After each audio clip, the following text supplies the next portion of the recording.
A very good evening to everybody. I am Kanupriya Dhingra, and on behalf of BML Munjal University, it is my great pleasure to welcome you to this evening of conversation and reflection. We gather here not only to listen, but to think together across disciplines, histories, and ethical concerns that shape the present moment. Today's event is a part of the university's continuing commitment to fostering conversations that matter. Conversations that take literature seriously as a form of knowledge, history as a lived and contested inheritance, and ecology as a domain of inseparability from questions of justice, responsibility, and imagination. At a time when the language of crisis has been both urgent and inescapable, it becomes all the more important to pause and ask how such futures are imagined, narrated, and made intelligible.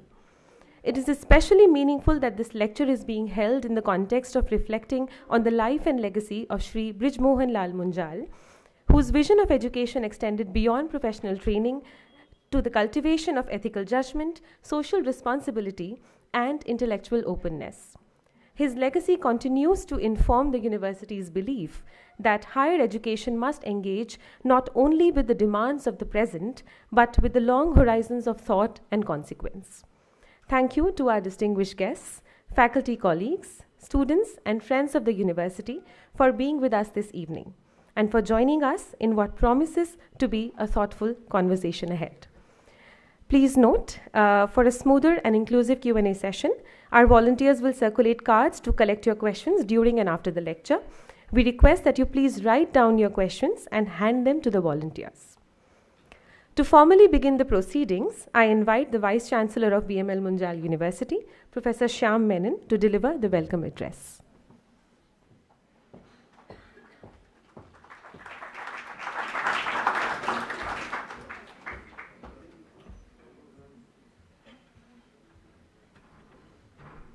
Thank you, Kanupriya.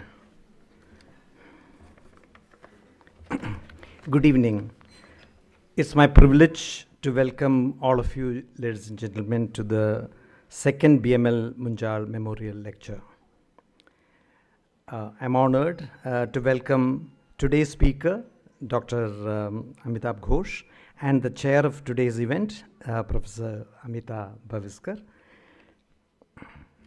The BML Munjal Memorial Lecture Series is by way of our university's homage to the inspiring life of our founder. We instituted this series when we turned 10 last year. The first lecture in this series was delivered by Professor Jeffrey Sachs in February 2025. The BML Munjal Memorial Lecture Series is also BMU's tribute to the city of Delhi. Delhi, since independence, has had a tradition of conversations and debates. The city always provided a platform for new ideas to be shared, reflected upon, and debated. The Constitution Club of India was one such forum in the first decade after independence. However, the India International Center, since its establishment in 1962, has been unquestioned epicenter of intellectual and cultural life of India's capital. IIC has particularly been the platform for the civil society. It is with this history in perspective that we have decided to organize the BML Munjal Memorial Lectures at IIC. Through his lecture titled Intimations of Apocalypse, Catastrophist and Gradualist Imaginings of the Planetary Future, I suspect Amitav Ghosh will give us a wake-up call from our supine state of ignorance and indifference towards climate change and the planetary future. We seem to be so deeply entrenched in our short-term greed that the larger and long-term consequences of what we do or do not do at this present moment seems to be of no interest to us. For instance, a decade ago, we used to be alarmed at the prospects of polar glacial melt. Today, we find a competition among the major powers in establishing dominance in the Arctic in anticipation of trade routes opening up there thanks to the global warming. Dark humor is the order of the day. So let me put it this way. Today's lecture seems to promise to present to us a choice between a fast lane and a slow lane, but both towards the same destination. In John Maynard Keynes' wry humor, in the long run we are all dead. Of course, Keynes had a prefix to this when he said, the long run is a misleading guide to current affairs. But for all you know, we may not even have that long a run. We have now braced ourselves adequately, I think, Dr. Amitav Ghosh, to listen to you. Thank you.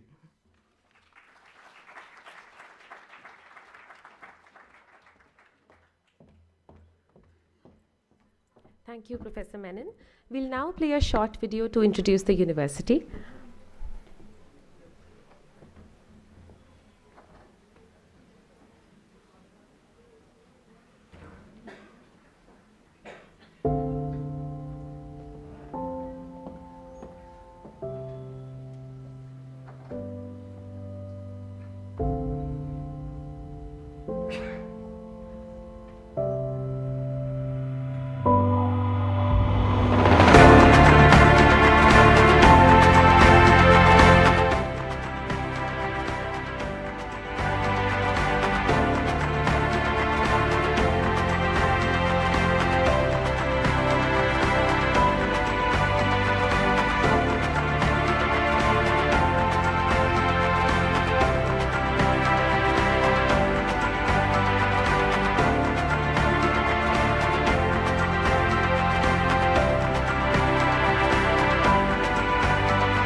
I now invite the Chancellor of BML Munjal University, Mr. Sunil Kant Munjal, to introduce the life and legacy of Shri Brij Mohan Lal Munjal.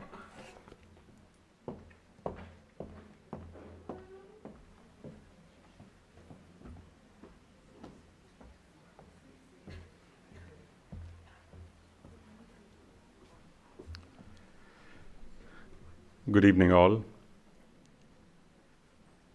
This evening is a special one for us, not just at the BML Munjal University, but for us as Munjal family, the Hero organization, and the many who are connected with us, our larger family. I know that Amitav is going to be introduced a little bit later, but I'll just say 2 words about him before I get on to talk about our founder, our chairman emeritus, my father, Dr. Brij Mohan Lal Munjal. Amitav and I went to the same school and apparently shared some interests in Goa, in food, and also avoiding social media, I think. Other than that, he went on to edit the school weekly, and I went into the lab in the school, which also had a lathe and a machine shop. So clearly, our interests diverged from there. But he has been one of the shining stars that not just our school produced, but I think that India has produced. So thank you very much for accepting our request, Amitav, to be here, to deliver what we believe will be a series of lectures held annually, but we would like to invite people who make us think. Because Dr. Brij Mohan Lal Munjal was a unique individual who in many ways lived before his time. The practices that he established in the 1950s and 60s have today come to be known as modern practices of management and governance, focusing on creating a system that cares, where people are seen as the most important value or the most important asset in our companies. In fact, the only asset which appreciates with time, because every other asset that we put in actually depreciates. The buildings, the equipment, the technologies, all of them appreciate, and they depreciate faster and faster. His underlying philosophy in everything that he did to build relationships that lasted generations and not for quarters and years. Building a business based on ethics and integrity, an attempt to be fair to all concerned all the time. It actually sounds easy, but can be quite complex at times. So we tried to capture all of this in the university's curriculum. And we created a fairly unique curriculum, which we are now told by experts from outside is the highest experiential learning curriculum in the world. The idea was to be entrepreneurial and to focus on real-world issues. So university not just has an incubator on campus, but is trying to run itself like in the manner of an American liberal arts institution, but in an entrepreneurial spirit, where everybody is given enough room and play to make decisions, including to make mistakes. We hope this memorial lecture series will make all of us think, make us think a little bit about ourselves, how we live, how we could be living, what are the things that truly matter, why we need to think a little bit more about some things that we do not currently think enough about. As Professor Menon just said, we live in a world where some disasters have been taken for granted. The air quality in a city like Delhi, actually I've just written an article on this, which I think either came out last weekend or is coming out this weekend. It says we get the air we breathe is the air we accept, because we have not really made enough of an effort ourselves, except pointing a finger and blaming the government for this. I think it is a collective responsibility, and we hope that Amitav, who is one of our most celebrated authors, will open our eyes a little bit more, not just to the severity of the situation, but some of the options and the possibilities we have. Thank you all very much for being here with us. Enjoy the evening.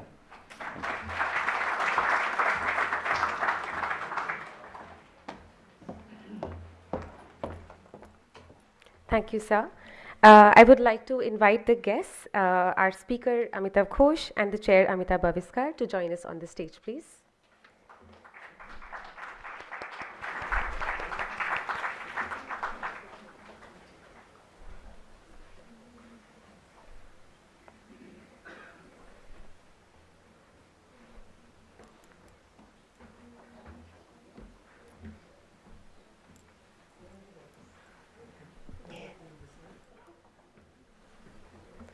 It's now my pleasure to invite the Dean of the School of Liberal Studies, Professor Arindam Banerjee, to introduce today's distinguished speaker and chair.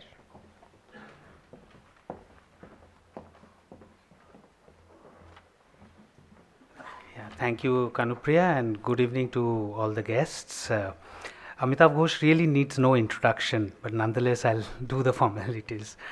Amitav Ghosh is a globally celebrated author and literary theorist of our times, whose reflective storytelling has led to a deep understanding of how humans and humanity have evolved through history and coexisting in an ever-complicating relationship with nature that embodies extraction, regeneration, backlashes, and empathy.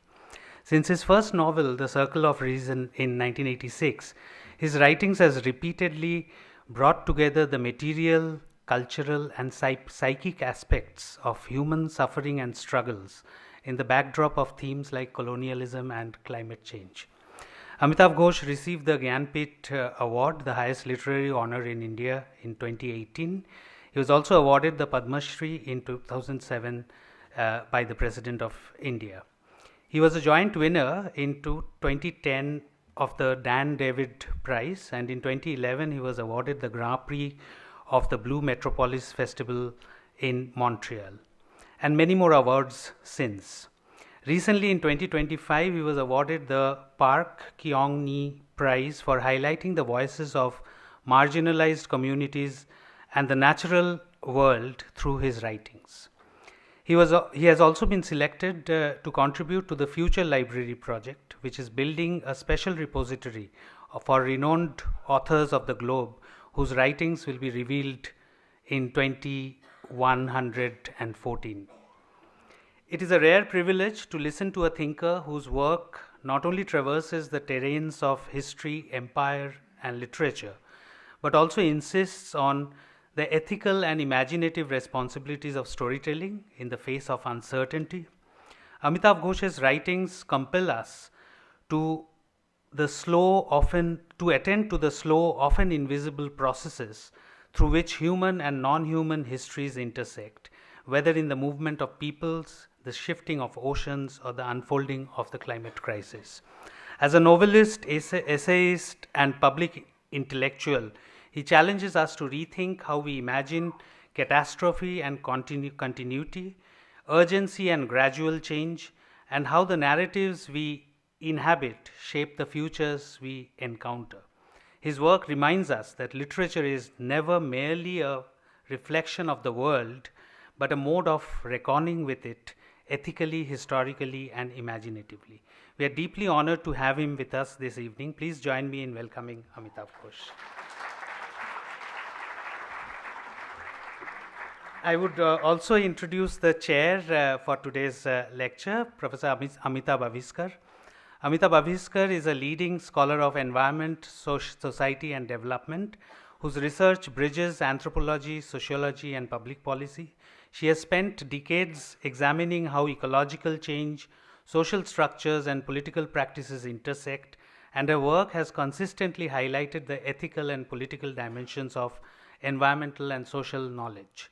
Given the themes of today's lecture on planetary futures and the ways we imagine catastrophe and continuity, her reflections will situate the discussion with broader intellectual and social conversations, bringing both analytical rigor and critical insight. We are grateful to her for agreeing to chair today's event and join the conversation. I would like to hand over the proceedings for today to Amita. Thank you.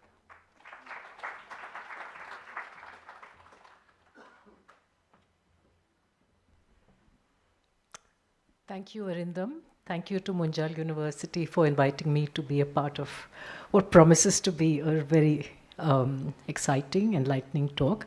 I'd now like to request Amitav to please speak to us.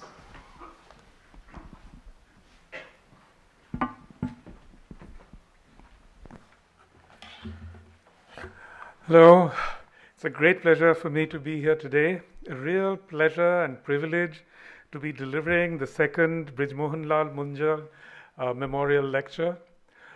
I must say he really was a hero to me because I loved my hero bicycle. In the years when I was teaching in Delhi University, indeed I was teaching Amitav amongst many others, I had a hero bicycle on which I would go all the way from, down to Delhi University. And I still miss it. I mean, they were such wonderful, sturdy bikes, and I think you should really sell them, the old ones without the gears, where you had to actually work. And many thanks to Sunil for inviting me and for that very generous introduction. And the same to Anirban Banerjee for inviting me here and for telling me all about the programs at the O.P. Munjal University. I was really impressed by how they're experimenting with these immersive programs and so on. I certainly haven't heard of any other program like that, but what do I know? Anyway, I came of age in India in the 1970s, a time when the prospect of a nuclear holocaust was real enough to inspire a wave of apocalyptic fiction and cinema. Yet, it's worth recalling that the possibility of annihilation was not universally regarded with horror. Many born-again Christians saw nuclear weapons as the fulfillment of ancient prophecy. Prominent among them was Ronald Reagan, who once claimed that because of nuclear weapons, I quote, "For the first time ever, everything is in place for the Battle of Armageddon and the second coming of Christ," unquote. If those words sound quaint today, it is because they were uttered at a time when there existed only one threat that was capable of bringing about a global holocaust. Today, the risk of nuclear war is greater than ever before, yet it hardly ever merits so much as the headline, being only one of many threats that could trigger an apocalypse. Runaway artificial intelligence, biodiversity loss, unstoppable viruses, self-propagating nanobots, and of course, climate change. Given the scale and diversity of the disruptions that are already being felt around the planet, it's hardly surprising that the prospect of a history-ending cataclysm is once again being widely imagined. And as in the Cold War years, there are many today who believe that an apocalypse is inevitable and requires active planning and preparation. The difference, however, is that this time, those who have taken the lead in imagining and preparing for an apocalypse are not religious fundamentalists, but technological and scientific elites. Strange as it may seem, the convergence of theological and techno-scientific conceptions of apocalypse have been in the making for a long time, going back to the 19th century. Just as the Battle of Armageddon was once envisioned as a cleansing cataclysm that would bring about the second coming, the possibility of a global catastrophe has now come to be imagined by many prominent figures in Silicon Valley as a secular purification by fire that will allow a small number of humans to transcend their own species and arrive at a higher stage of being. Nurtured by a generation of tech wizards and internet prophets, the idea of a radical transcendence of the human condition by a cognitive elite has grown into a complex ideology with as many offshoots as a charismatic church. One of the older and more influential denominations of this belief system is transhumanism, which was from the start founded on the idea of human enhancement. Another is singularitarianism, which rests upon the notion of a singular event that will enable the merging of human minds with machines. Two other closely related branches are long-termism and effective altruism, both of which use a bizarre utilitarian logic to argue that in order to arrive at a techno-utopian future enabled by radical human enhancement, the sacrifice of a great number of today's humans may not only be justified but even necessary. One of the most influential Amita, can I have a little? Thanks. Thank you. One of the most influential advocates of such views is the Oxford philosopher Nick Bostrom, who has been acclaimed by none other than Elon Musk as the author of the most important article ever written. In Bostrom's words, I quote, "The expected value of reducing existential risk by a mere 1/1000th of 1/1000th of 1 percentage point is worth 100 billion times a billion human lives," unquote. The philosopher Emil P. Torres traces the origins of this ideological complex to a vein of thought that runs so deep in the West that it has proved ineradicable despite decades of debunking and discrediting. This vein of thought is none other than eugenics, which was the brainchild of Charles Darwin's half-cousin, Sir Francis Galton, a pioneering biologist and statistician who authored two enormously influential books, Hereditary Genius and Essays in Eugenics.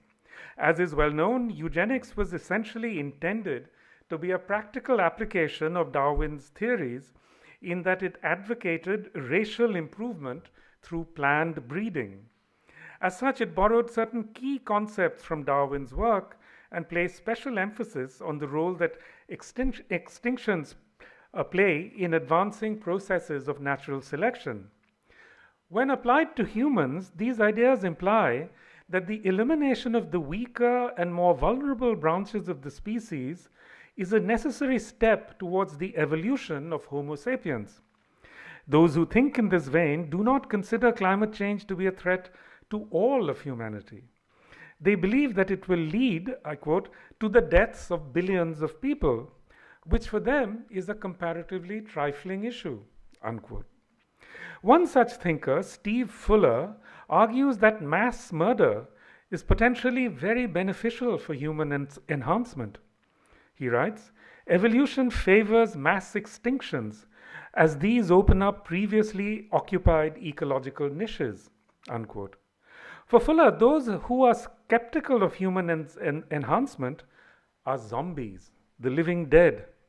He asks, I quote, so how does one deal with zombies, especially when they are the majority of the population?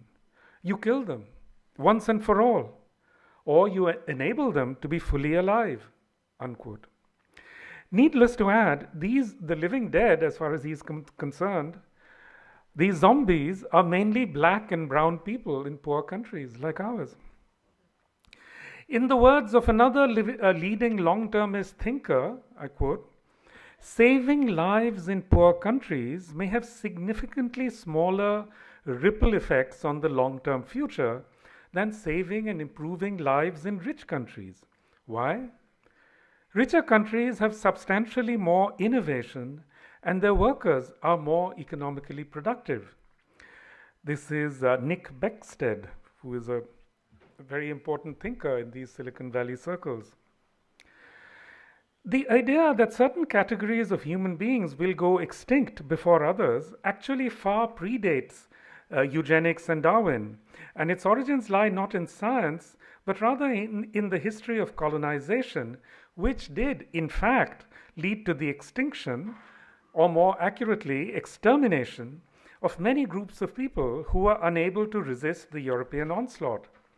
One such community was that of the Bandanese in what is now Maluku in Indonesia.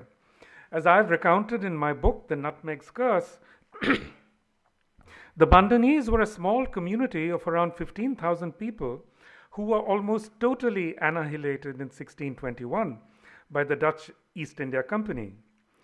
This was only one instance of a history that was then playing out on a much larger scale in the Americas, where the indigenous populations declined by as much as 90% in the decades after European colonization. In what is now Connecticut, at about the same time as the Banda genocide, Anglo-Dutch settlers eliminated the Native American Pequot tribe with such ferocity that their very name was expunged from maps.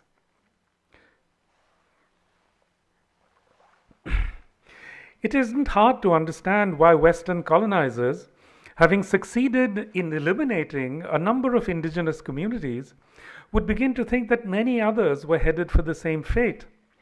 As Sven Lindqvist has shown in his brilliant book, Exterminate All the Brutes, the belief that lesser races were doomed to extinction eventually acquired the status of accepted wisdom within Western elite culture. Many leading thinkers believed that such extinctions and exterminations were not just inevitable, but were necessary for mankind's progress. Thus, in 1864, a prominent British writer who believed that Africans were headed towards extermination wrote, I quote, "We must learn to look at this result," that is the extermination, with composure. It illustrates the beneficent law of nature that the weak must be devoured by the strong, unquote. These beliefs were not always, many of you will know that Stephen Miller, who's one of the closest advisors to President Trump, said exactly this in a very recent statement. These beliefs were not always expressed as prescriptions, although that too happened often enough. But for the most part, exterminationism didn't need to be advocated. It was thought to be inevitable, an ineluctable result of the working of natural laws. These conceptions persisted through much of the 20th century, and despite being fiercely contested, they never really disappeared. Today, traces of them are discernible once again in some contemporary technoscientific imaginings of the future, in which seemingly unstoppable technological, environmental, and societal crises are seen to be driving humanity towards another apocalypse. But at the same time, science is also seen to offer the possibility of survival through radical enhancements, which might allow a few members of the cognitive elite, so-called, to live on by merging their consciousness with machines. Alternatively, science could provide the means to escape to Mars or to orbiting space stations. Or more prosaically, science and technology could also provide the tools that might enable a privileged few to survive in high-tech colonies and sanctuaries, either in remote parts of the Earth or, better still, on space stations and or other planets. These ideas might seem far-fetched, but they're being treated with the utmost seriousness by many powerful, wealthy, and well-informed people. It is well known now that several billionaire tech entrepreneurs like Mark Zuckerberg, Larry Page, and Peter Thiel are preparing for an impending apocalypse by building enormously expensive and heavily fortified retreats on remote islands or in sparsely populated stretches of the United States and Canada.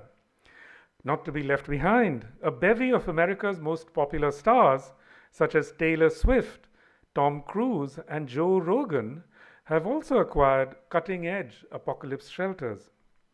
Along with landing strips and helipads, these shelters usually contain underground bunkers that are stocked with enough food to withstand a years-long siege.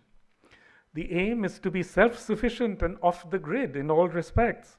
So, apocalypse shelters are generally equipped with their own on-site solar and wind farms, as well as hydroponic and other high-tech food-growing facilities. Some of the more advanced versions even have volcanic ash scrubbers and decontamination rooms. But the overriding concern, of course, is security. Typically, apocalypse shelters are protected by layers of fortifications and surveillance systems, and their peripheries are manned by contingents of trained personnel, former Navy SEALs being particularly prized for that role. The overt militarism of these bastions suggests that they're actually modeled on the hundreds of heavily fortified military bases that the US has constructed around the world. But the ultra-rich are by no means the only Americans who are investing in doomsday retreats. So great is the demand that a new and rapidly growing industry has emerged to cater to it, with products that range in price from $3 million to a mere $25,000. The waterbound counterpart of this business, pioneered by Peter Thiel, in fact, is the nascent industry of seasteading, which envisages the creation of startup communities that float on the ocean. Although the United States is the unchallenged market leader in the doomsday industry, Europe has not lagged far behind.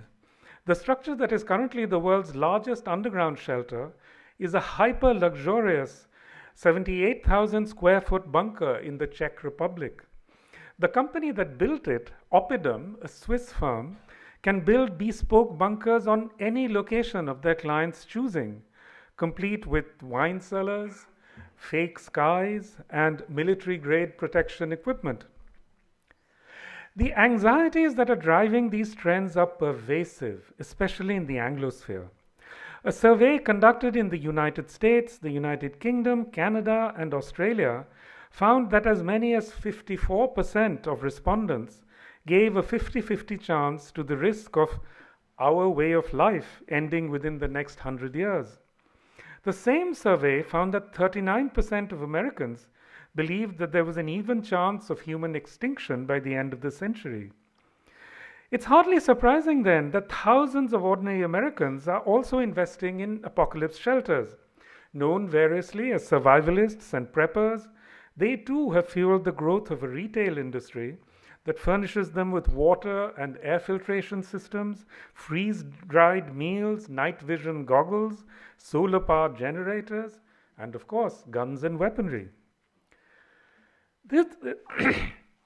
This trend would be easy to deride if not for the fact that it's being spearheaded by the founders of companies like Facebook and Google. That is to say, men who are uniquely well placed to stay abreast of all the latest information and research, and also to influence policy. Peter Thiel, for example, was the mentor of J.D. Vance, the vice president. Moreover, the billionaires of Silicon Valley exercise far greater influence than earlier generations of plutocrats because it is actually within their power to shape the behavior and beliefs of vast multitudes of people across the planet. Some of their companies, like Google, Amazon, and Facebook, are permanently lodged in our heads, their algorithms influencing us in ways that we aren't even aware of. Unlike the Cassandras of the past, the ultra-wealthy of today actually have the means to make the future conform to their imagining of it.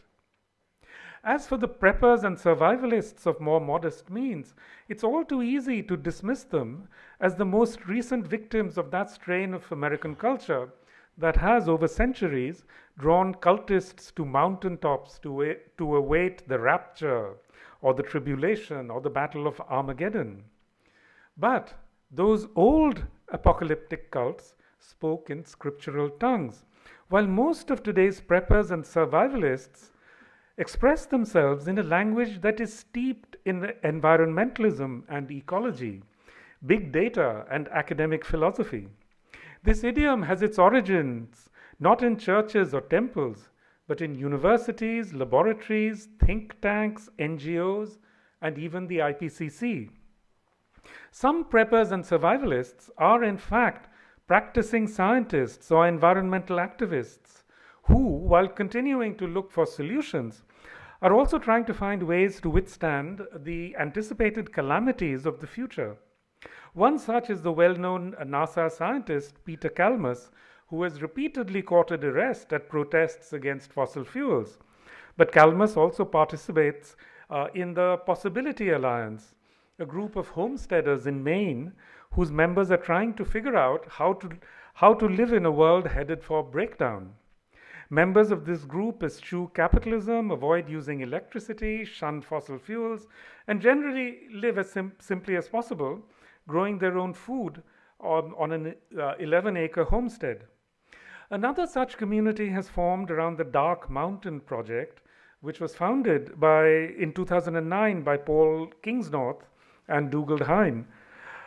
They began their careers as environmental journalists, and if you haven't read their books, you really should. They're very interesting.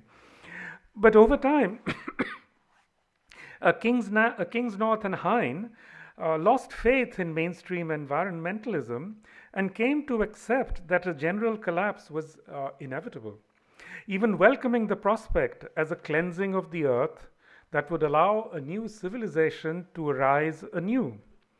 Kingsnorth has since retreated to a farm in Ireland where he lives with his family as simply and sustainably as possible. He's also recently converted to Orthodox Christianity, which he believes to be particularly environmentally responsible, I suppose. Preppers of this kind are by no means the norm, however. The majority, perhaps, are far-right libertarians who espouse many kinds of chauvinism, especially in relation to race, nation, and gender. Yet, no matter how disparate their convictions, circumstances, and motivations, preppers and survivalists of every stripe are agreed that what lies ahead is a future of severe, even catastrophic disruption.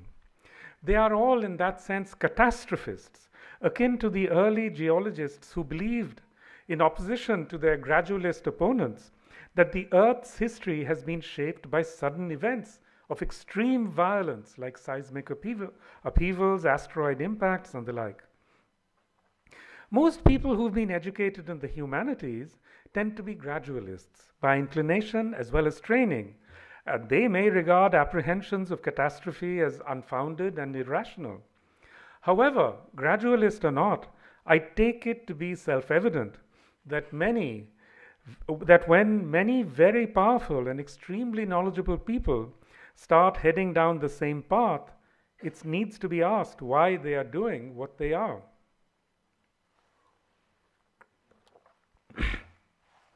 So what is it that Silicon Valley's survivalist billionaires are preparing for? Douglas Rushkoff, a media theorist who has met and advised some ultra-wealthy preppers, provides some pointers in his book. It's called Survival of the Richest, The Escape Fantasies of the Tech Billionaires, published 2022. According to him, their anxieties are focused on something they refer to simply as the event, which is, I quote, their euphemism for the environmental collapse, social unrest, nuclear explosion, solar storm, unstoppable virus, or malicious computer hack that takes everything down.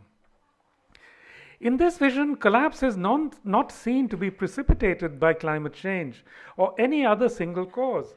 It is the result of a cascading convergence of crises, among which global warming is only one, along with new pathogens, financial fragility, geopolitical instability, social breakdown, and, this is my personal favorite, the grey goo scenario, which is, again, self-replicating nanobots. It serves no purpose then so building upon this scenario, the catastrophists of the cognitive elite conclude that most of those who will perish in rich and poor countries alike will be the disadvantaged, the poor, and the vulnerable.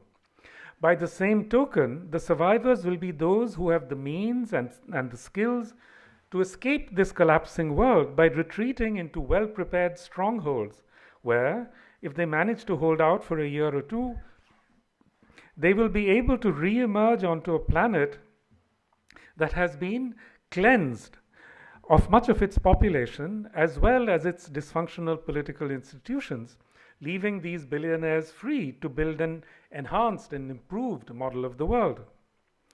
The event then is not perceived as a precursor of a Hobbesian war of all against all, that is to say, a conflict in which the participants are exclusively human. Rather, it's envisaged as a cataclysm that will involve many kinds of protagonists, some of whom are impersonal, non-human agencies such as atmospheric forces, viruses, financial systems, self-replicating nanobots, and artificial intelligence. This is therefore a conflict even more destructive than the total wars of the 20th century, which were, after all, fought by humans with human-made weaponry and with specific territorial and political aims. In fact, the closest historical analogues of this kind of conflict are the wars that European settlers fought in the Americas and Australia, where the modes of existence of indigenous peoples were destroyed not only by colonial soldiery, but also by means of ecological changes like deforestation, the damming of rivers, and the transformation of biota through the introduction of livestock and deadly pathogens. In these conflicts, human and non-human forces worked in unison to destroy the material conditions of indigenous ways of life. While warfare was an important element of these conflicts, it was by no means the decisive factor. In short, contemporary imaginings of a global catastrophe draw heavily upon the historical apocalypses that were inflicted upon indigenous peoples by their colonizing ancestors. What these conflicts pitted against each other ultimately was contrasting ways of life, founded on radically different relationships between human societies and their environments. They could therefore be described as biopolitical wars, which are far more difficult to identify than armed conflicts, because what is at stake in them, ways of life, is something that is both nebulous and real. Indeed, there is no better diagnostic sign by which to identify a biopolitical conflict than the very occurrence of the phrase ways of life. It is surely no coincidence then that this and other similar phrases are the rocks on which climate negotiations have foundered almost from the start. It was in 1992 at the Rio Earth Summit that President George H.W. Bush declared, I quote, "The American lifestyle is not up for negotiation," unquote. Since then, these have been the grounds for right-wing opposition to climate change negotiations all along. President Donald Trump used very similar language in 2017 when he claimed that he was taking the United States out of the Paris Agreement because otherwise, I quote, "the American family will suffer a very diminished quality of life," unquote. He reiterated his position when launching his election campaign in 2020, when he said, "This election will decide whether we will defend the American way of life or whether we will allow a radical movement to completely dismantle and destroy it." This obviously struck a chord, because a poll conducted soon after found that 65% of Americans agreed that the American way of life was under threat. It would be a mistake to attribute such pronouncements to a lack of knowledge about the science of climate change. President Trump, for instance, is by no means uninformed about global warming. In 2009, he even signed a full-page advertisement in the New York Times calling for legislation on climate change. How then is the opposition to climate mitigation on the part of right-wing politicians to be understood? What is it that prompts them to oppose actions that could prevent or reduce very serious harms for large numbers of people? The right-wing positions confound and frustrate credentialed experts who believe that climate change is a problem that can be resolved fully or in part through technological fixes and national and international negotiations based on scientific expertise. They're often baffled by right-wing attempts to thwart the implementation of climate solutions, which is why they usually attribute that kind of opposition either to denialism or to greed, corruption, and the influence of energy corporations. They're not entirely wrong, of course. Greed, denialism, and propaganda certainly do help to foster resistance to mitigatory measures. However, it is not the case that there is no logic to the right-wing stance. Indeed, that position makes perfect sense if, instead of being perceived as a problem of governance, climate change was seen as one front in a multi-dimensional biopolitical war in which the advantage lay, as in past conflicts of this kind, with those who possess greater wealth and more advanced technology. Since this vision of the future guarantees victory to the affluent and the technologically adept, it follows that the elites who see themselves as the eventual winners have no real incentive to try to avert the collapse that they see coming. On the contrary, these assumptions would support the conclusion that the interests of the likely winners might be best served by accelerating the collapse. This is the part that cannot be said out loud, since it amounts to a call for billions of people to hurry up and die.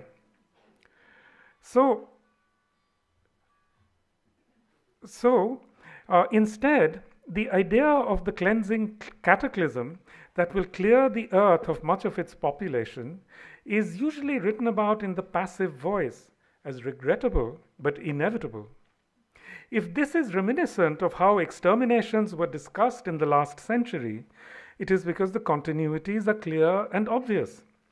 These imaginings of a cleansing apocalypse represent nothing other than the re-emergence of the vein of exterminationist thought that had briefly slipped below the surface in the late 20th century. What is at issue here is two radically different conceptions of the planetary crisis, one of which is broadly gradualist, while the other is catastrophist.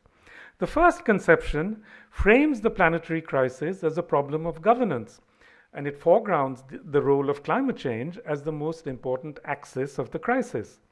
This is the framing that undergirds climate negotiations, as well as the vast and growing discourse on emissions reductions, carbon intensity, climate justice, and so on.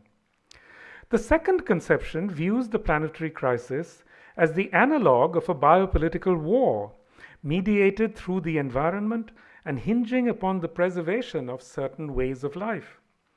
This view is rarely articulated, but its influence over public attitudes often becomes evident indirectly, as for instance when politicians coast to victory on slogans like "drill baby drill" or "climate change is a hoax." For them, the event is the solution, not the problem, and they see no reason not to speed up its arrival. I think if we follow the dictum that what people do is more important than what they say, it is difficult to escape the conclusion that it is the second view that is silently gaining ground in most affluent countries. As with the long-termist thinkers I quoted above, I think there's a growing conviction in the West that the great bulk of the people who will suffer and die because of the planetary crisis will be in the global South, and that affluent countries will be relatively insulated from the impacts because of their wealth and technology. The reason that catastrophist imaginings of the planetary crisis have permeated so deep into contemporary culture is that the premises on which they are based are not unsound. Clearly, when sober and cautious climate scientists like Hans Schellenhuber and Will Steffen issue warnings like collapse is the most likely outcome of the present trajectory of the current system, there are good reasons to be apprehensive about the future. It's also clear that many of the systems that support modern societies, supply chains, food distribution networks, industrialized agriculture, and so on, have reached levels of complexity where small malfunctions could cause them to collapse. These dangers are dwarfed, however, by the threat of a nuclear war, which seems even more likely today in a planet that is awash in missiles, drones, and nuclear weapons.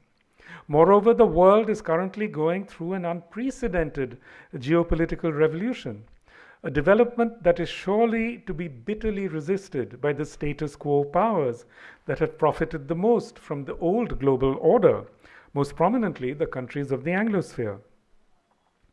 Given all of this, plus the fact that decades of climate negotiations have had very little impact, it is not unreasonable, in my view, to conclude that the world is indeed headed towards some very severe disruptions. I don't disagree with the catastrophists of the cognitive elite on this score. Where I do disagree with them is on the lessons that they have derived from their imaginings of the future. Take, for instance, the idea that the ultra-wealthy will be able to insulate themselves from a global collapse by retreating to fortified strongholds on distant islands. Vast sums of money are being spent on these retreats. Yet, as Rushkoff notes, these plans are based on unlikely, if not absurd, premises. In a situation of total social breakdown, how would a fleeing billionaire and his entourage reach the airport where their getaway jet is parked? Will the jet be able to take off if the runways are blocked by burnt-out vehicles? Even assuming that the family is able to reach their destination, how will they secure the loyalty of their employees in a situation where currencies and monetary systems have no value? What is to stop their armed guards from seizing control with all their heavy weaponry? Nor is the dream of off-the-grid sufficiency even remotely attainable. Solar panels and water and air purification systems need periodic maintenance and servicing. Hydroponic gardens require chemicals, filters, and spare parts that will be difficult to find in remote locations.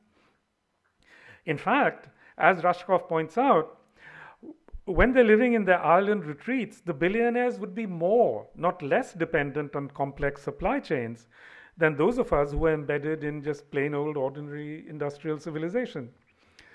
As for the modest retreats that an increasing number of Americans are investing in, they too will be beset by an array of problems. How, for instance, is ownership to be guaranteed in the event of a societal collapse? What is to stop the builders from reneging on their contracts if there is no legal structure to enforce them? Moreover, how will gated communities, no matter how strongly fortified, defend themselves in a country like the United States, where heavy weaponry is freely available, where criminal networks possess missiles and armed drones, and where military-grade equipment, including armored personnel carriers, can be had for the asking merely by raiding police precincts? Indeed, if there's a general collapse, the police will probably be in the forefront of the mobs that will besiege the retreats of the wealthy. These are, however, secondary concerns. Where I disagree most strongly with the cognitive elite is in their belief that in the aftermath of a world-ending event, those who have wealth and technology at their disposal will come through relatively unscathed, while we poor, cognitively disadvantaged masses of poor countries will obligingly perish in vast numbers. This idea seems to me to be nothing other than a contemporary iteration of earlier eugenicist beliefs that certain branches of humanity were doomed to extinction. But let us remember that this belief, which was once foundational to the thinking of earlier generations of the Western cognitive elite, has proved to be not just false but absurd. Far from heading towards extinction, Africa today has the fastest growing population in the world and will soon account for a quarter of humanity. Indeed, even populations that colonizers thought that they had successfully exterminated have not faded away. The Pequot today, one of the wealthiest tribes in America, and even the Bandanese descendants of the survivors of the 1621 genocide have gone through a revival. Similarly, I believe it to be demonstrably the case that the thinking of Western cognitive elites on matters pertaining to the global South is based on many other questionable assumptions. In this regard, it's important to remember that the thinking of today's cognitive elites is largely shaped by statistics and quantitative data, which often tend to erase historical contexts and qualitative circumstances. So, to take a very crude example, a family that gets by on an income that is below the global poverty line and does not have a fridge or other consumer goods could be considered to be extremely vulnerable in the event of a global collapse. This would probably be the case if the family were in the Western world, where the poor are often very dependent on the state. But in India or Africa, this would not necessarily be the case. That family would probably be part of a peasant community that is able to provide for itself. And having always lived without a fridge and other consumer goods, it would very likely be more rather than less resilient in a collapsing world. That cognitive elites fail to grasp this is due, I think, to certain prejudices that are drummed into highly educated people as they go through the process of being inducted into the cognitive elite. For if it were not for these prejudices, they would surely recognize that a great number of those who are considered poor, backward, and vulnerable could also be described as lifelong preppers and survivalists, simply because they are people who make their living through subsistence farming or fishing or hunting. Such people don't need to learn survival skills because they already possess them, having inherited them over generations of experience in coping with environments that are often unyielding and even hostile. Nor do they need to learn to live off the grid, since they have never really been on the grid. They are unlikely to be greatly affected by the collapse of financial systems or runaway artificial intelligence. The irony is that the lifeways of such people are precisely those that have been stigmatized for centuries by global elites as poor and backward or primitive and savage. But such people are, in fact, the last heirs to those forms of resilience that humans had acquired over millennia of learning to live on this planet. In the event of a collapse, they are much more likely to survive the aftermath than the survivalists and preppers of affluent countries, for whom learning to live off the land is a skill acquired at second hand and with great difficulty. Well, I'm going to stop there, but I'll just ask one last question. I mean, that is, suppose everything collapses around you. Who would you rather be with? I mean, some tech whiz who's spent his life staring at a screen, or a farmer or a fisherman who knows actually how to get along? Thank you.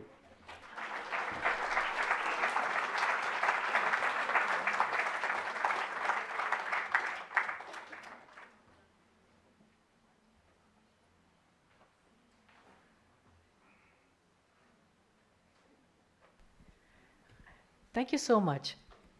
What you have alerted to us at one level sounds mind-boggling, but the very fact that it's being taken seriously by some of the most powerful people in the world tells us something about the ways in which the currents of thought are moving, and that we need to, if not anything else, at least be aware. It's my great pleasure to be talking to Amitav Ghosh, who was my teacher when I was an MA student at the Delhi School of Economics. And from him and from the other brilliant faculty at D School, I learned how to think against the grain. And I think that experience and the experience of living with Bhilala Adivasis in the Narmada Valley, where I did my first bit of research, have been absolutely formative for me. And through your books as well as your essays, even though we haven't been in touch exactly, I have a feeling that there's a conversation that's been continuing since the late 1990s that you taught us. And at that time, one of the events on the Delhi University campus was a visit by E.P. Thompson, who came representing, he didn't give his talk as a historian of the working class in England, but he actually spoke as a member of the Committee for Nuclear Disarmament.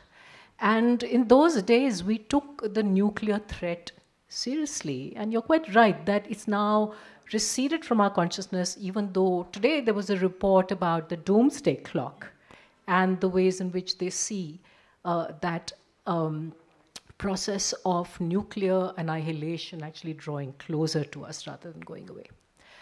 But many of the sorts of speculative fantasies of the rich, of sort of escaping, take us back, I think, to an earlier time than the 80s, and that's 1970s, when Paul Ehrlich wrote about the population bomb. And that too saw a world as being completely destroyed by this fact of too many people and too little food. And their solutions, so-called, to that particular crisis, environmental crisis, was to once again say, oh, we need a lifeboat. So who gets to be on the lifeboat and who is left to fend for themselves, flailing in the water, is, of course, in some ways a foregone conclusion. And somewhere it also reminded me of an even earlier way of thinking about the earth at risk, which is Noah's Ark. And to my nieces, we sing this song, you know, the animals go marching two by two, hurrah. And they all go in because they want to get out of the rain. So, as you say, ideas of catastrophic world endings have been around for a long time, but rarely has a certain section of the population put its energies into making it happen. How would you, though, link it up with, say, 1970s policies to do with forced sterilization and the much more gradual but nonetheless decimating policies of actually removing the conditions of life for large numbers of people in our country, elsewhere, people who depend on their local environments for sustenance? Do you see these as a sort of a progression and gradual increase, or do you think there's something qualitatively different about these? Well, I don't know that this. Just switch it on. Well, there are continuities, but certainly the extent to which this sort of fever has taken hold of especially the cognitive elites, so to speak, is truly astonishing, actually. I mean, very few of us pay attention to it. I somehow seem to be in a position where I do. But it's absolutely staggering, these ideas, these bizarre sort of conceptions of the world. And yet they're coming to us from the world's wealthiest and best informed people. So just as you said, you can't ignore them. You have to take them seriously and try and understand what exactly it is that they think we are heading towards. Right. The point that you make about resilience and who actually is most able to survive, and that is not going to be those who are dependent on these highly complex, technologies that need resources to sustain, but it's likely to be those who are anyway, in touch with the land, with being able to fend for themselves, not just as individuals, but through their social networks to look out for each other. It made me think about the pandemic, and I think for me, and perhaps for many other people in this room, COVID was a time when any sort of illusion that I had control over my life, was shattered. We didn't know who was going to live or die. We didn't know how long we'd be locked up in our homes. But it's also that conceit that we're in control of our lives has, I realized, only been possible for members of a global elite to entertain, people like us. When I think of the vastly greater number of people around the world who've lived with chronic insecurity as well as uncertainty. Bilala Adivasis, when I was living in the Narmada Valley, when they met each other at the weekly hart, or when they greeted acquaintances on a bus or something, they didn't say Ram Ram or Namaste. They said Vatsraya. And Vatsraya was Bach Rahe Hain. It was short for Puriya Vatsraya, which means, are your children staying alive? And the fact that you greet each other by saying, are your children staying alive, is a sign of the ways in which infant mortality, great poverty, disease, illness of all sorts, was something that people, took as part of what life was. And that together with, disease, early death, the ways in which you plant crops, but it's a rain-fed area, so, you don't even know whether all that labor is actually going to result in something. All of these gave them, they dealt with it, and they kept on doing the same things, and they kept on loving their children, and they kept on hoping for the future. And it struck me that there's a sort of psychic strength that allows people to live with hugely disabling, one would imagine, uncertainty. But they still carry on. And you suggest that it's precisely these people who would be best placed to survive the sorts of things we see as getting worse. So what would you say that one must do in order to, in fact, strengthen their hands? And I don't want to romanticize this kind of, people are strong, because people are also suffering in huge ways. But I'd still like to hear what you have to say about that. I think the most important means of creating resilience for those people is to keep the developmental state far, far away from them, to allow them to preserve their own lifeways and so on. Because I certainly do think that, actually the order is the inverse of what these cognitive elites think. Because extremely complex societies where everybody is dependent on various systems to stay alive from day to day, whether it be water or food or whatever, they are very fragile in many ways, And we see that already. Actually, we are seeing collapse happening in front of our eyes. Not, collapse isn't everything collapses all at once. It's systems collapse one by one. I mean, all of us, at least certainly my a generation of people grew up thinking, well, Germany was all about the trains running on time. Well, the trains don't run on time in Germany anymore. I mean, in fact, the whole German train system has essentially collapsed. Or if you think of the NHS, which in Britain, which was such an astonishing system. I mean, now one runs into people who actually come back to India because they can't get appointments over there, you know. So I do think that we are seeing this. And what you pointed to, actually, I think is very important. That is a certain kind of psychological resilience. You know, not taking for granted that things will always get better, you know, which is a very essential aspect of Western culture, you know. In our culture, at least in the past, what I grew up with, you never expected that. You know, you knew things had been bad before and probably would be bad sometime again, you know.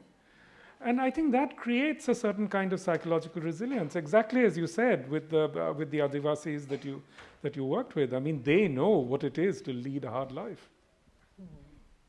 So, you know, I think your warning to us about the limits of this technological optimism that so many of us in some ways either believe in or we're given, you know, we're led to believe that this is what matters, is tremendously important. But perhaps the reason why this technological optimism has become so dominant is also to do with the ways in which our world has become less enchanted in a way, the ways in which we believe that, you know, you need to be rational and scientific and that's the proper way to be, and everything else is superstition. And yet, you know, it's a matter of faith. Our faith in science is irrational, and I think you point that out repeatedly in your work. So in 2016, when The Great Derangement came out, you said, and I think this is again a theme that comes through a lot of your work, is that we need to have ways of collectively acting which are based on faith in something larger than the individual, something larger than the human, something that has a sense of reverence and awe for the infinite complexity of the world. But you ended that book by pointing to Pope Francis's encyclical, which had come out at that time, and said, this is what we need. We need spiritual leaders to help us come together against this crisis which we all face. So 10 years have passed since then, and I think in those 10 years what we've witnessed so much is religion as an influence for polarizing, for persecuting other people, for just making life a lot worse. So would you now, if you were to revisit your the ways in which you think about collective strength and hope lying in this idea of something which is spiritually, which has to have a spiritual component, would you still stand by that? Let me just say that the argument that I made was not that we need to have this, but rather that, you know, empirically speaking, we can see that Pope Francis was in many ways the most sane voice speaking about these subjects. He was the only one who wasn't, in fact, investing his faith in technological miracles which have never been delivered. And actually, that's the weird part of it, as you said in the beginning, that it's not really that the world became disenchanted. It just became enchanted in a different way, you know, enchanted by a sort of belief in technological miracles of all kinds. And now we see the extreme vulnerability that creates, because perhaps there'll be technologies for sucking carbon out of the air that work at scale, but I don't think that they're going to come around, you know, in time to really rescue all the systems that we are seeing around us. I am keeping an eye on the time, so I'm going to make this my last question, but I'm sure there'll be more from people in the audience. And this has actually got little to do with this particular talk, but it's to do with how vividly in your essays and novels you've written about cities. I'm thinking about the tornado in Delhi, Venice, or nuclear attack on Bombay, and so on. So I, perhaps like many people in this room, have lived in Delhi most of my life. I have, I love Delhi, but there are times when I loathe it. And, it's a struggle to deal with both those feelings and to make sense of, what is it that I value about this city. And I remind myself of what Raymond Williams said when in The Country and the City, where he wrote about London, that at one level you look at this city and you say, oh, but what a monument to capitalism and colonialism. And you look at it again and you say, but it's magnificent. And if this is what humans can do, then surely everything is possible. So that idea of cities as places of hope, not just places visited by catastrophic destruction of the kind that you describe, how would you imagine them? Well, for me, in writing The Great Derangement, one of the very productive parts of it was trying to imagine what would happen to Mumbai in the event of a direct hit by a major cyclone, which is entirely possible because cyclonic activity is increasing in the Arabian Sea and decreasing in the Bay of Bengal because of climatic changes. And I realized when I was trying to think through this scenario that in fact the most vulnerable people are in fact middle class people like us, because the working class people, they know the railway systems. A lot of them are connected to the hinterland like Ratnagiri and so on. They would be able to get away.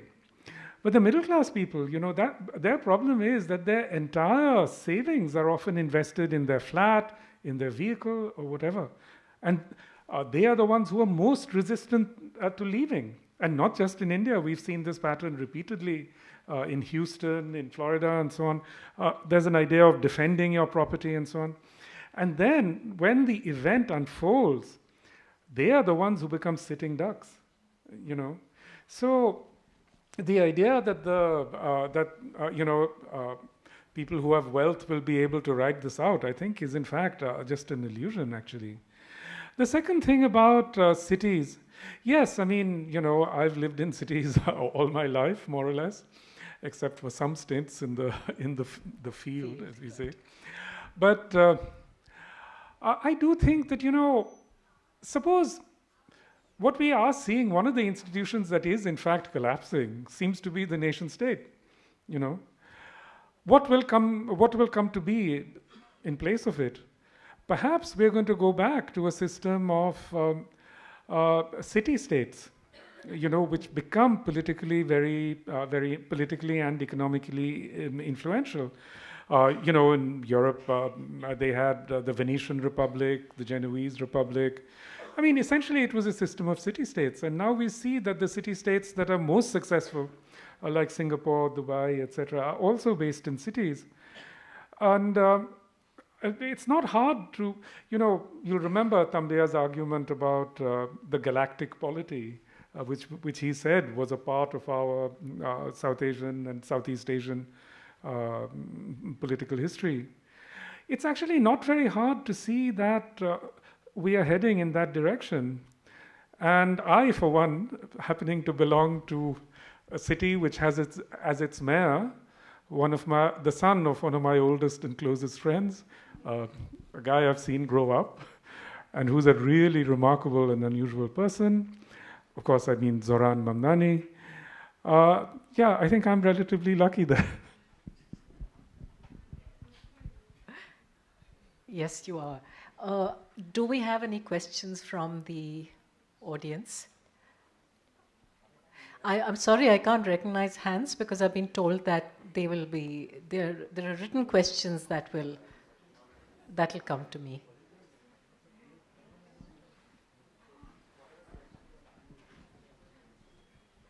We have just 5 minutes. I think so. They said to end by... They said 7:30.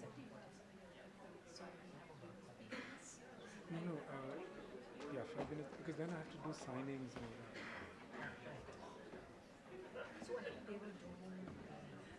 Maybe if questions haven't come in writing, maybe you can just allow 2 questions. You can say there will be 2 questions short and Right. So, yes, we will take 2 questions, only 2 questions. And I see Rukmini Bhaya Nair raised her hand. So, if you will please go ahead, Rukmini.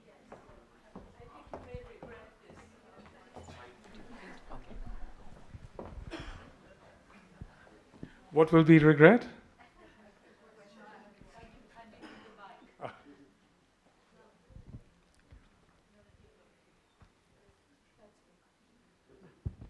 So I was arguing with the person who said you must give your questions in writing. That writing came in the 11th hour of the long history of speaking humans. So it's only 5,000 or 7,000 years old, and the history of human speaking is 40,000 years old. So I insisted, for 50 maybe, so I insisted on the right to speak rather than write things down in a colonial fashion. So here's my question is on the distinction you made between the catastrophic imagination and the gradualist imagination. And I would like to preface this question with 2 facts. One is that we are 99.6 or 7% the same, genetically. Culture makes big differences between skin color and height and so on, but we know that humans, so if a catastrophe struck, whether you were hiding in a bunker or you were have a resilience, people like us, you would be kaput, because this crisis would strike all genetically similar people. And the second is what we know of the history of all the hominids which kind of preceded us, like Homo naledi, Denisovans, Neanderthals, hundreds of species, they all died out. They lived for millennia and millennia and millennia on this earth, and they all died. So why are human beings different? And the point is that we have invented one thing in which you are an expert, and so is Amita, writing. And that late invention and external memory storage devices like AI, LLMs, and so on. So do you think, as a writer, that it's not going to be our small differences from each other that distinguish us, but something that we can store for the future, because it won't matter, because we are so genetically similar, whether or not we are gradualist or catastrophic in our imaginations. History teaches us, hominid history teaches us, we are going to die. And so what is it that will make us survive? Is external memory the way of storing ourselves for the future, whatever means we do, by which I mean AI, writing, or art, or whatever devices? Well, I certainly agree with you that I think all of us, no matter where we are or what our genes, we are all going to be exposed very drastically to, to these dangers. But I must say, I do. One of my little indulgences is to think of all the, Bara Sahibs and Mem Sahibs in Gurgaon and Kolaba suddenly becoming dependent on their house help and saying, "Please show me the way."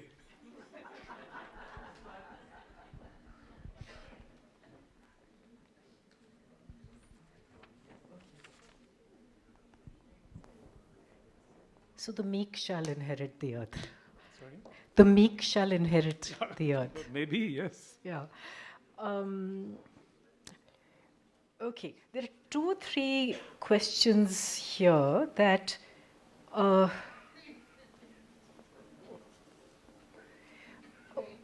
one is to do with you're relying on magical realism in Gun Island to illustrate ways of communicating with nature, which it says, as well as with other humans. So I'm trying to paraphrase this question. Do you think there are other ways in your fiction? Do you think there are other ways of showing modes of communication between nature and humans other than, it says, magic realism?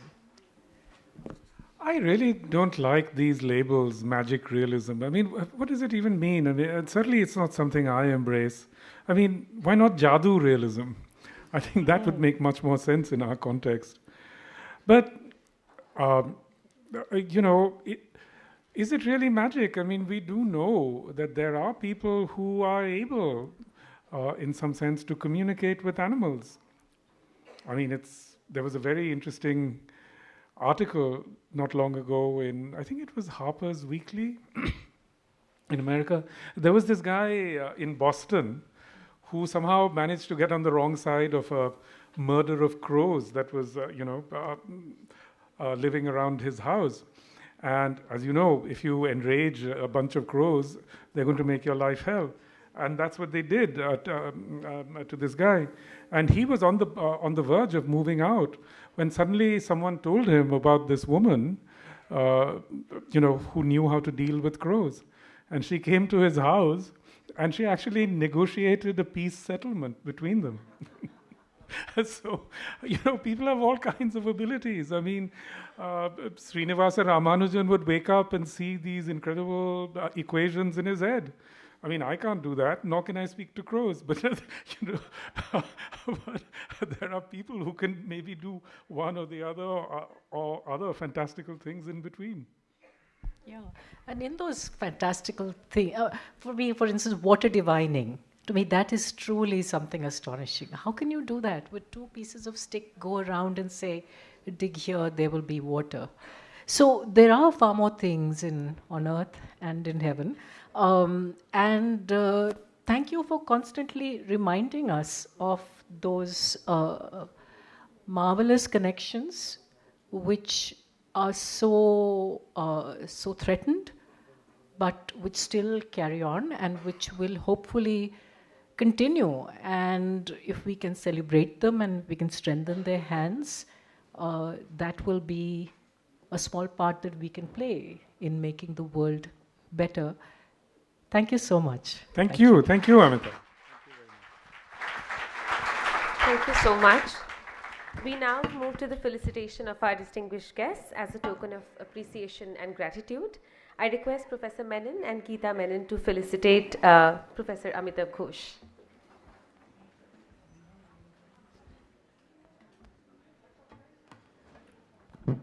I should add here that I'm not a professor. I think that's one of the great achievements of my life.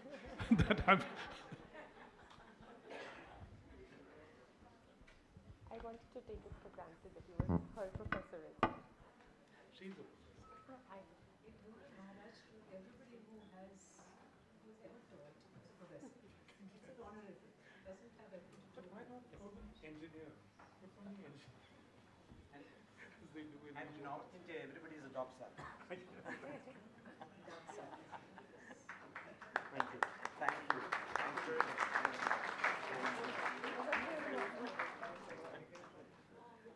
Thank you. In the Maharashtrian style. She's a Maharashtrian too.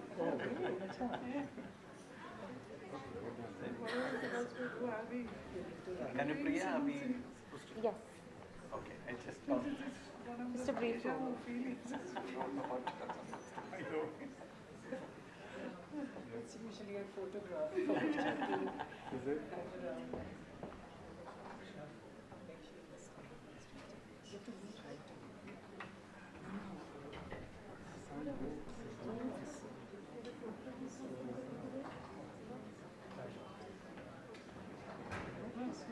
Thank you.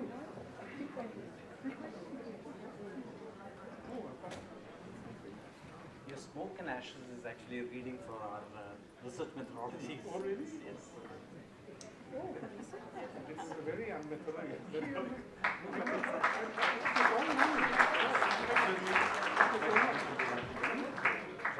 Yes, what a beautiful thing.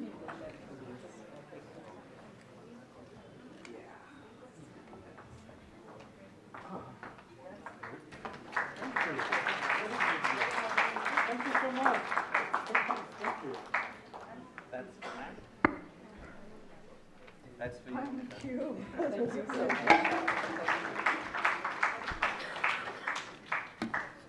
Come forward. Guru photo. Thank you. Thank you. Sir. Thank you. Guru photo. Sir, come forward. Come forward. Okay.